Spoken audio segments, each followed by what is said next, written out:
ಕರ್ನಾಟಕ ಕುರುಕ್ಷೇತ್ರದ ಮೊದಲನೆಯ ಸುದ್ದಿ ಇವತ್ತು. ಹಿಂದುಳಿದ ವರ್ಗಗಳ ಆಯೋಗದ ಅಧ್ಯಕ್ಷ ಜಯಪ್ರಕಾಶ್ ಹೆಗ್ಡೆ ಜಾತಿ ಸಮೀಕ್ಷೆಯನ್ನು ಕರ್ನಾಟಕ ಆರ್ಥಿಕ ಸಾಮಾಜಿಕ ಶೈಕ್ಷಣಿಕ ಸಮೀಕ್ಷೆಯ ವರದಿಯನ್ನ ರಾಜ್ಯ ಸರ್ಕಾರಕ್ಕೆ ಸಲ್ಲಿಕೆ ಮಾಡಿದ್ರು. ಇದನ್ನ ಸರಿನೋ ತಪ್ಪೋ ಸಂಕ್ಷಿಪ್ತವಾಗಿ ಜಾತಿ ಗಣತಿ ಅಂತ ಕರೆಯಲಾಗುತ್ತೆ. ಈ ವರದಿಯಲ್ಲೂ ಕೂಡ ಯಾವ್ಯಾವ ಜಾತಿ ಯಾವ್ಯಾವ ಸಮುದಾಯದವರು ಎಷ್ಟೆಷ್ಟು ಜನ ಇದ್ದಾರೆ ಅನ್ನುವ ವಿವರಗಳಿದ್ದಾವೆ. ಮುಖ್ಯಮಂತ್ರಿ ಸಿದ್ದರಾಮಯ್ಯನವರು ದೃಢ ನಿಶ್ಚಯ ಮಾಡಿದ್ರು. ಅನೇಕ ಸಂದರ್ಭಗಳಲ್ಲಿ ಅದನ್ನ ಬಹಳ ವೋಕಲ್ ಆಗಿ ಹೇಳಿದ್ರು ಕೂಡ ನಾವು ಇದನ್ನ ಸ್ವೀಕಾರ ಮಾಡಿಯೇ ಮಾಡ್ತೀವಿ ಅಂತ ಇವತ್ತು ಮಾಡಿದ್ದಾರೆ. ಲೋಕಸಭಾ ಚುನಾವಣೆಯ ಟಾಕಿಂಗ್ ಪಾಯಿಂಟ್ ಆಗಬಹುದಾ ಇದು ಗೊತ್ತಿಲ್ಲ. ಯಾಕಂದ್ರೆ ಅವರದ್ದೇ ಪಕ್ಷದಲ್ಲಿ ಲಿಂಗಾಯತ ಮತ್ತು ಒಕ್ಕಲಿಗ ಸಮುದಾಯದ ನಾಯಕರುಗಳ ವಿರೋಧ ಇದೆ. ಇದಕ್ಕೆ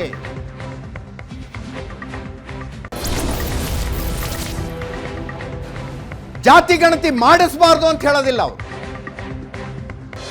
ಈಗ ಆಗಿರುವ ಗಣತಿ ಅವೈಜ್ಞಾನಿಕವಾಗಿದೆ, ಸೈಂಟಿಫಿಕ್ ಇಲ್ಲ. ಇದು ಲಿಂಗಾಯತ ಒಕ್ಕಲಿಗರ ಮನೆಗಳಿಗೆ ತುಂಬಾ ಕಡಿಮೆ ಹೋಗಿದ್ದಾರೆ, ಆದ್ದರಿಂದ ಅವರ ಸಂಖ್ಯೆಯನ್ನ ತುಂಬಾ ಕಡಿಮೆ ಅಂತ ತೋರಿಸಲಾಗುತ್ತೆ.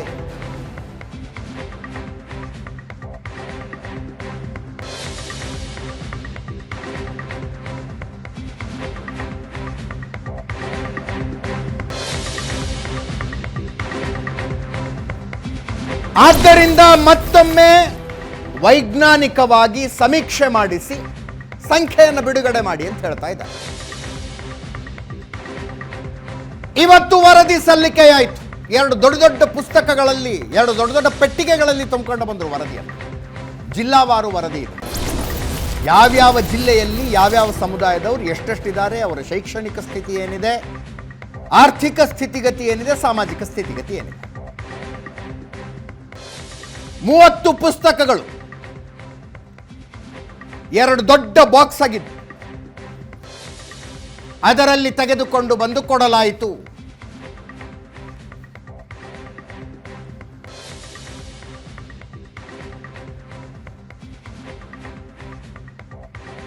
ಸರ್ಕಾರದ ಪರವಾಗಿ ಮುಖ್ಯಮಂತ್ರಿ ಸಿದ್ದರಾಮಯ್ಯನವರು, ಸಚಿವ ಶಿವರಾಜ್ ತಂಗಡಗಿ, ಹಿಂದುಳಿದ ವರ್ಗಗಳ ಆಯೋಗದ ಅಧ್ಯಕ್ಷ ಜಯಪ್ರಕಾಶ್ ಹೆಗ್ಡೆ ಅವರಿಂದ ಈ ವರದಿಯನ್ನು ಸ್ವೀಕರಿಸಿ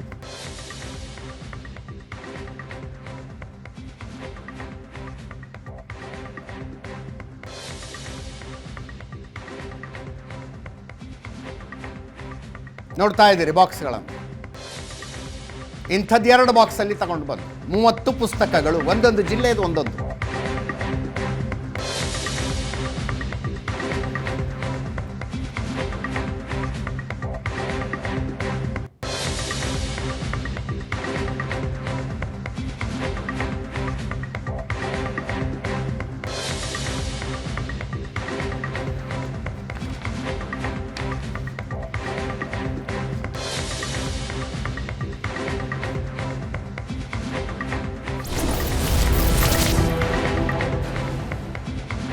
ಈ ವರದಿಗೆ ಲಿಂಗಾಯತ ಮತ್ತು ಒಕ್ಕಲಿಗ ಸಮುದಾಯದ ಮುಖಂಡರುಗಳ ವಿರೋಧ ಇದೆ.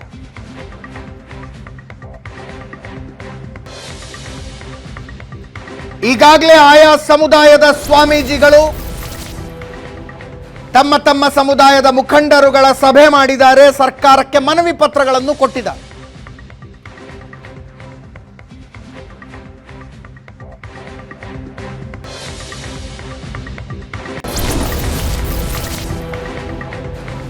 ಮಹಿಳಾ ಮತ್ತು ಮಕ್ಕಳ ಕಲ್ಯಾಣ ಸಚಿವೆ ಲಕ್ಷ್ಮೀ ಹೆಬ್ಬಾಳ್ಕರ್ ಇವತ್ತು ಮತ್ತೊಮ್ಮೆ ಹೇಳಿದ್ರು, ಸರಿಯಾಗಿಲ್ಲ ಇದು ಅಂತ.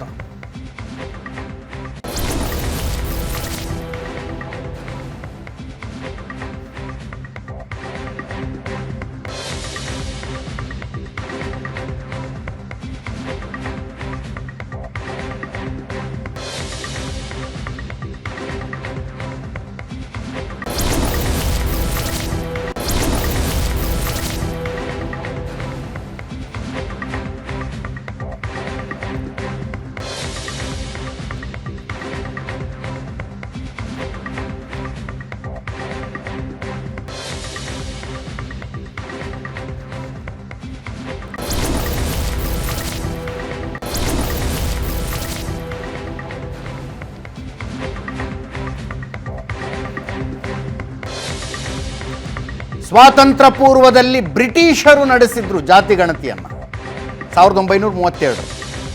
ಅವುಗಳ ಆಧಾರದ ಮೇಲೆ ಇಂತಿಂಥ ಸಮುದಾಯದವರು ಇಷ್ಟಿಷ್ಟು ಜನ ಇದ್ದಾರೆ ಅಂತ ಅನ್ಕೊಂಡು ನಮ್ಮ ಪಾಲಿಸಿಗಳೆಲ್ಲ ಡಿಸಿಷನ್ ಅದರ ಮೇಲೆ ಆಗ್ತಾ ಇತ್ತು. ಸ್ವಾತಂತ್ರ್ಯ ನಂತರ ಬಂದ ಸರ್ಕಾರಗಳು ಜಾತಿ ಗಣತಿ ಬೇಡ ಅಂತ ತೀರ್ಮಾನಿಸಿದ್ದವು. ಸಮಾಜದಲ್ಲಿ ಬಿರುಕಾಗುತ್ತೆ ಇದರಿಂದ.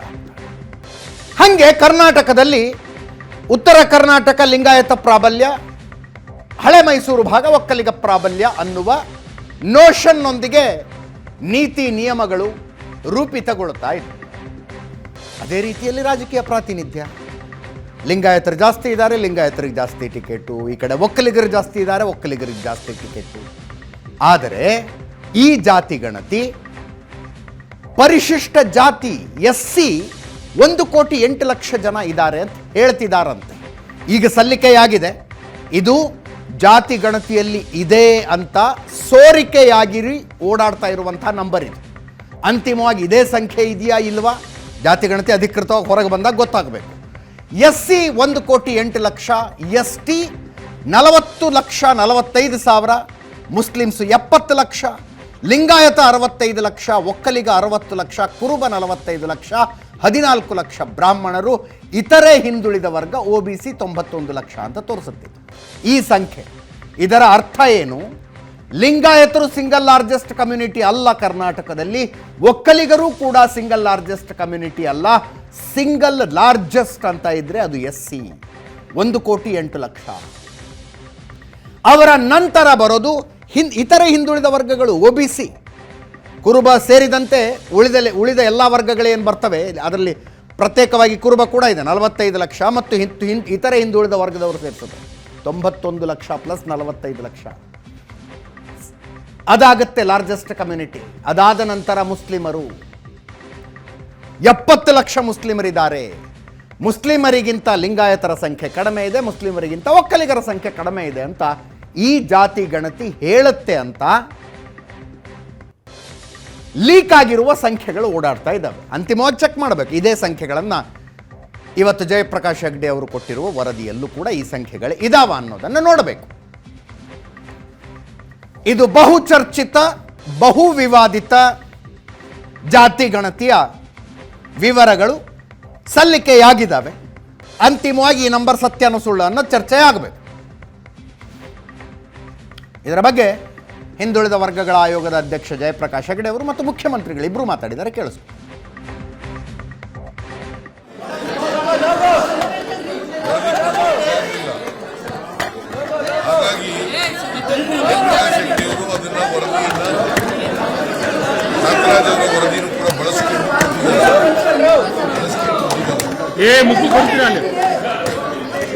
ವರದಿಯನ್ನು ಸರ್ಕಾರ ವರದಿನಲ್ಲಿ ಏನಿದೆ ಸರ್ಕಾರ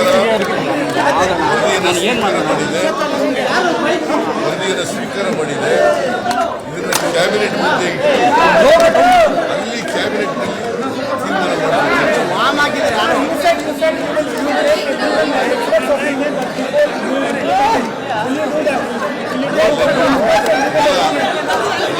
ವಿಷಯಗಳಿಗೆಲ್ಲ ಕಾಂತರಾಜ್ ಅವರದ ವರದಿಯಾಗಿರುತ್ತೆ ಅಥವಾ ಜಯಪ್ರಕಾಶ್ ಹೆಗಡೆ ಅವರ ವರದಿ? ಕರ್ನಾಟಕ ರಾಜ್ಯ ಹಿಂದುಳಿದ ವರ್ಗಗಳ ಆಯೋಗದ ವರದಿಯಾಗಿತ್ತು.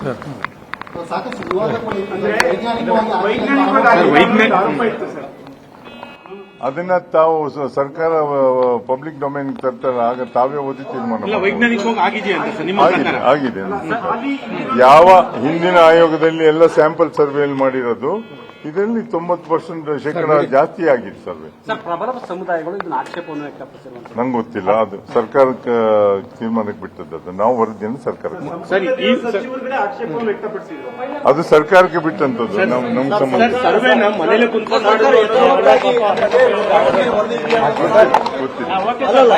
ಅದೇ ಯಾವ ಡೇಟಾ ಸಂಗ್ರಹಿಸಿದ್ರು ಅದರ ಮೇಲೆ ವರದಿ ತಯಾರಾಗಿದೆ. ಹೌದು, ಅದೇ ಡೇಟಾ ಮೇಲೆ ತಯಾರಾಗಿದೆ. ಅದೇ ಡೇಟಾ ಮೇಲೆ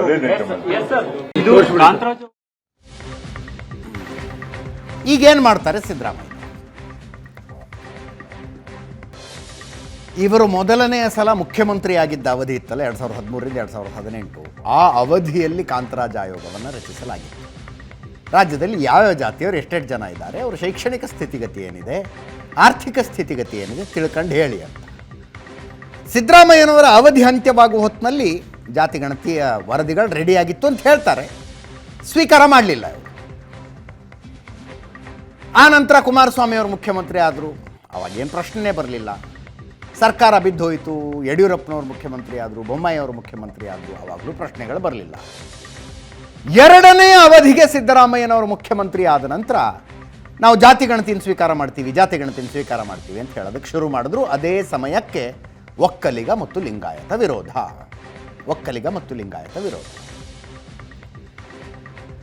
ಎರಡು ಕಾರಣ ಇಟ್ಕೊಂಡು ವಿರೋಧ ಮಾಡ್ತಾರೆ ಅವರು. ಒಂದು, ಉದ್ದೇಶಪೂರ್ವಕವಾಗಿಯೋ ಅಥವಾ ಅದರ ಪಾಡುಗದ ಒಕ್ಕಲಿಗರು ಮತ್ತು ಲಿಂಗಾಯತರ ಮನೆಗಳಿಗೆ ಬಂದು ಇವರು ಸರ್ವೆನೇ ಮಾಡಿಲ್ಲ,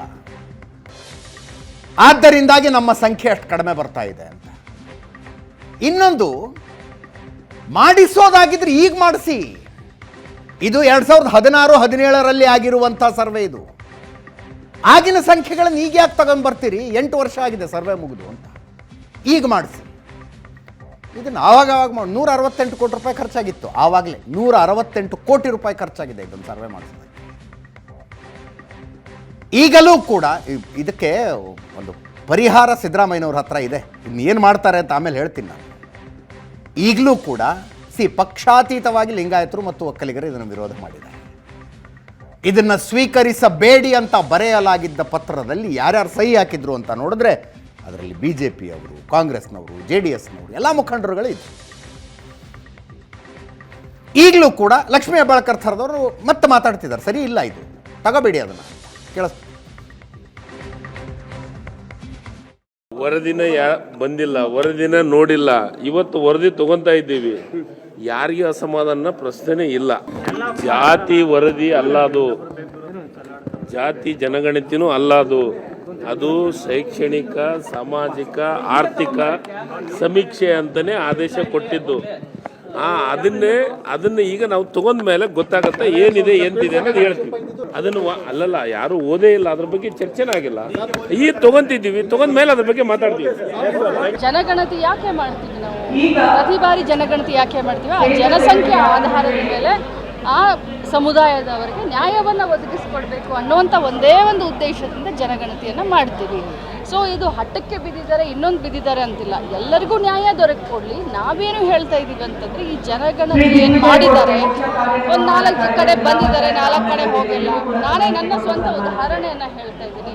ಸೊ ಹೀಗಾಗಿ ವೈಜ್ಞಾನಿಕವಾಗಿ ಇನ್ನೊಮ್ಮೆ ಮಾಡಿ ಇನ್ನು ಸ್ವಲ್ಪ ಕಾಲಾವಕಾಶ ಕೊಡಿ ಅಂತ ನಾವು ಹೇಳ್ತಾ ಇದ್ದೀವಿ. ಇದನ್ನು ರಾಜಕೀಯವಾಗಿ ನಾನು ನೋಡ್ತಾ ಇದ್ದೀನಿ. ಈ ವಿಷಯದಲ್ಲಿ ಸಮುದಾಯಗಳು ಪ್ರತ್ಯೇಕವಾಗಿ ನಿಂತ್ಕೊಂಡಿದ್ದಾರೆ.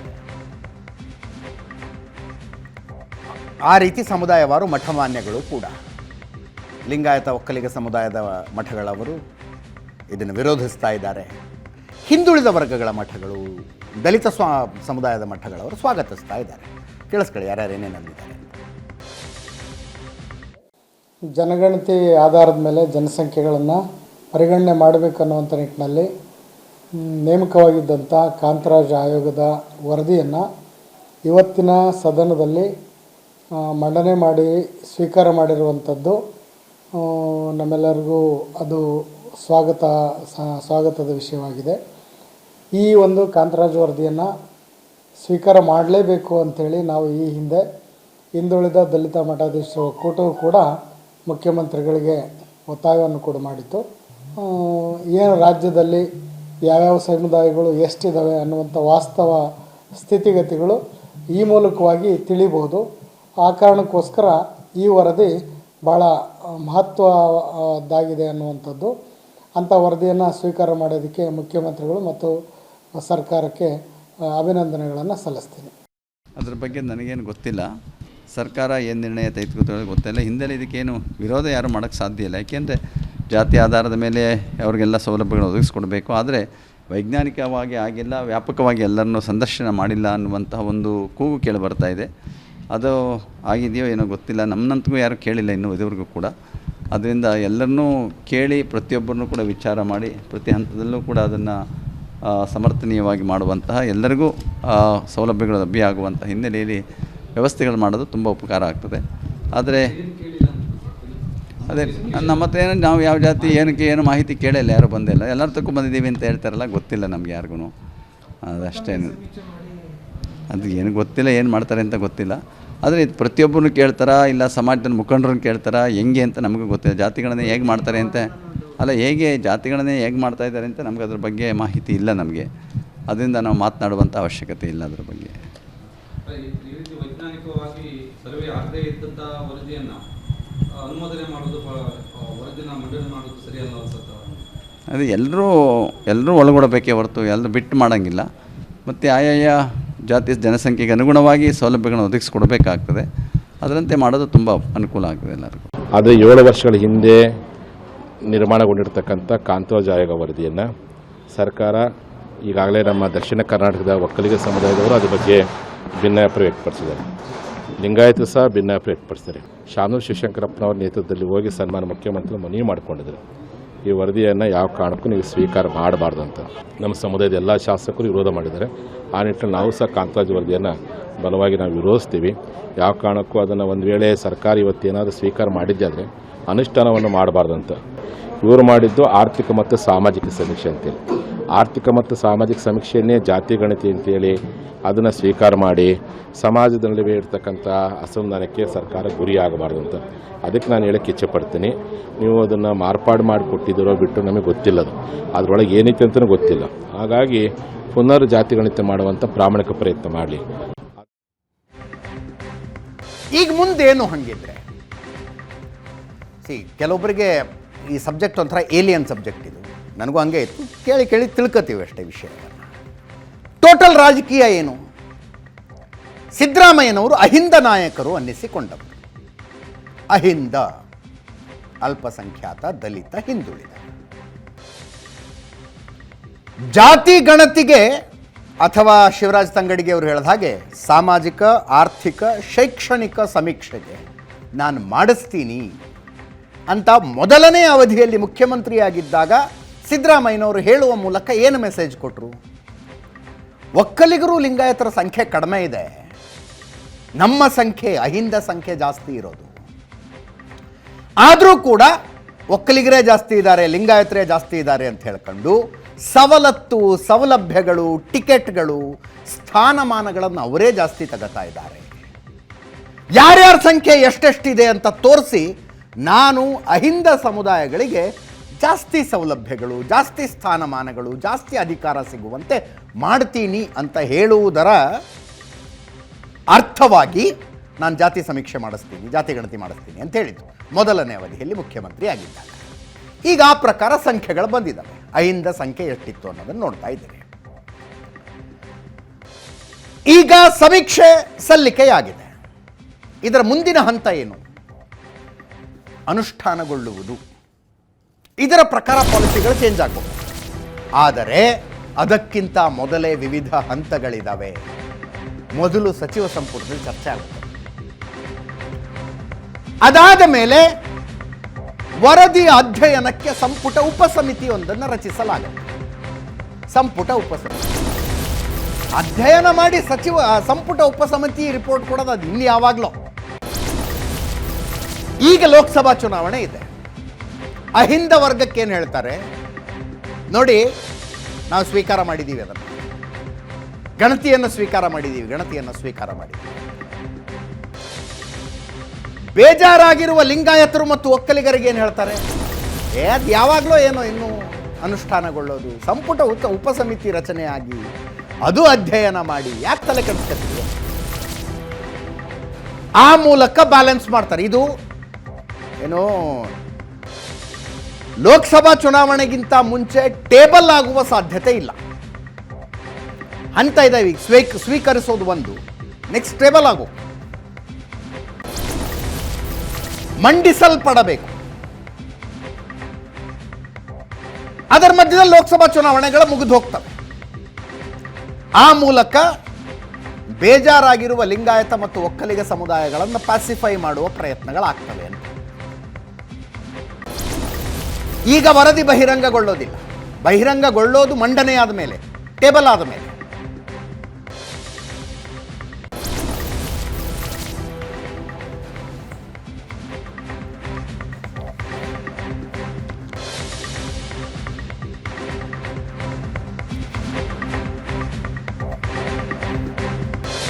ಕೊಲೀಗ್ ಪ್ರಶಾಂತ್ ನಾಥು ಮತ್ತು ನಮ್ಮ ಪೊಲಿಟಿಕಲ್ ಬ್ಯೂರೋ ಚೀಫ್ ಆನಂದ ವೈದ್ಯನಮನೆ ಇಬ್ಬರು ಕೂಡ ನೇರ ಸಂಪರ್ಕದಲ್ಲಿದ್ದಾರೆ. ಅವರಿಬ್ಬರನ್ನು ಮಾತಾಡಿಸ್ತೀನಿ ನಾನು. ಒಂದು ಸಣ್ಣ ಬ್ರೇಕ್ ಮುಗಿಸ್ಕೊಂಡು ವಾಪಸ್.